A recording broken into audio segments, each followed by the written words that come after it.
Bonjour à tous et bienvenue dans cette vidéo sur un petit peu d'algo et les closures. Surtout les closures, c'est un point essentiel qu'il faut arriver à comprendre en Swift. Alors les closures, c'est quoi? C'est en fait un petit peu comme les fonctions anonymes, mais en Swift cette fois-ci. Donc on va voir comment est-ce qu'on peut s'en servir. Alors ici dans cet exemple, j'ai déclaré un dictionnaire que j'ai appelé operations. Ok.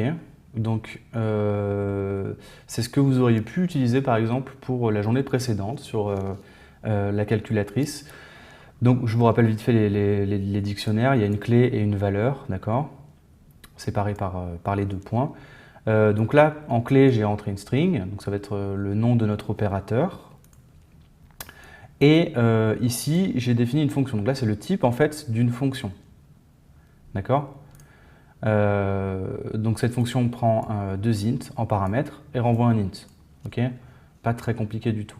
Donc il faut bien voir qu'en fait, c'est un petit peu comme une map en C++ ou n'importe quoi. Vous avez du coup à chaque fois une clé qui est la string et à côté une fonction. D'accord? Je donne tout de suite une valeur. Ça, c'est le dictionnaire vide. Si vous voulez parler du tableau vide, le tableau vide c'est comme ceci, d'accord? Ça c'est un tableau vide, tout simplement. Et avec les deux points, c'est un dictionnaire vide.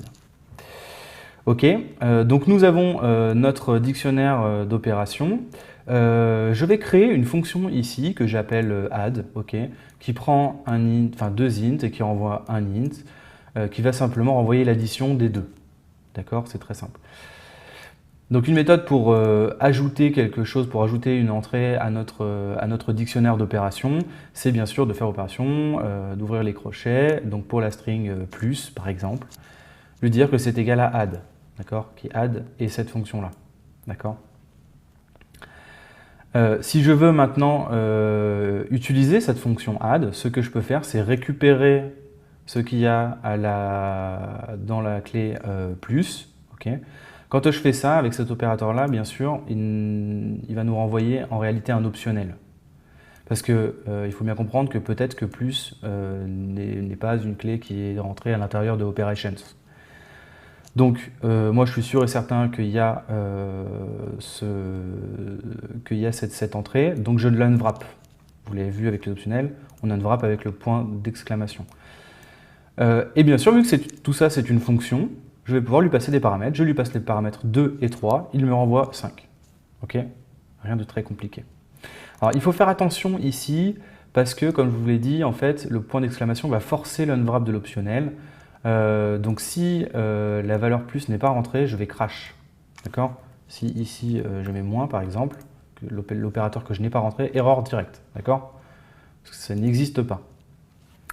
Ce que je peux faire à la place, c'est mettre un point d'interrogation. Alors, si je mets un point d'interrogation ici pour l'unwrap, en réalité, ce qui va se passer, c'est qu'il va essayer de l'unwrap, d'accord?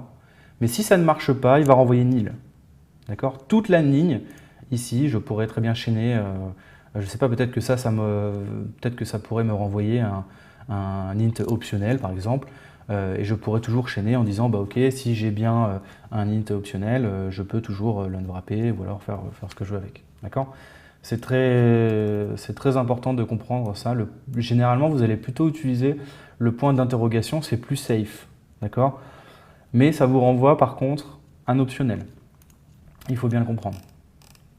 Ok, donc là maintenant on va passer justement aux closures, un petit peu le vif du sujet. J'ai toujours mon dictionnaire d'opérations ici. Je veux rajouter l'entrée moins. Alors ce que je peux faire, ce qui peut être pratique, c'est non pas de définir une fonction ici, comme je l'ai fait pour plus, mais directement la définir ici, d'accord? Donc un petit peu comme une fonction anonyme, ça s'appelle une closure. Donc je sais forcément que son type, c'est de type int vers int, ok?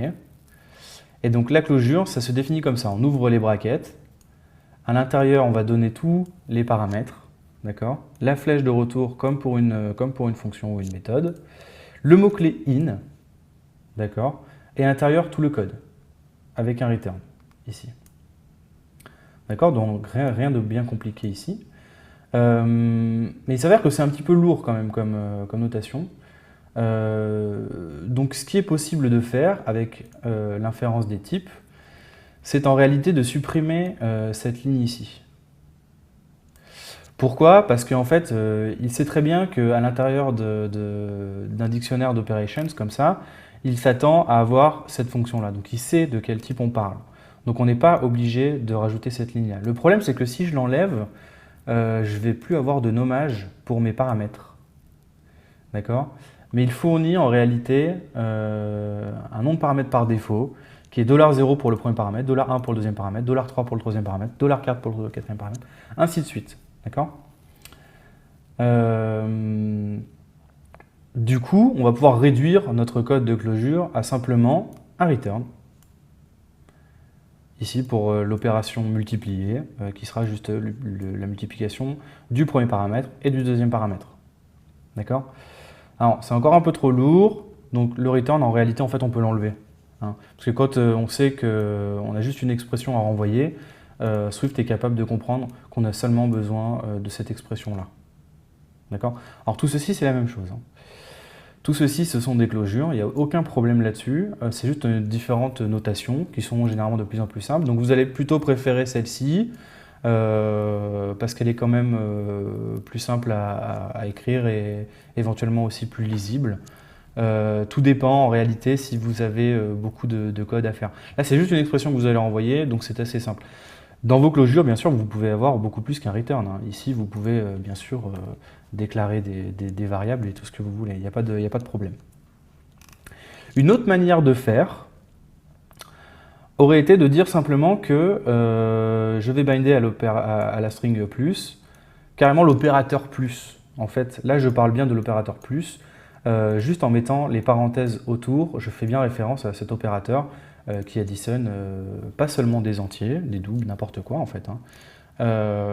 Et donc là, ça aurait été encore plus simple, encore moins de code à taper pour notre fameuse calculette.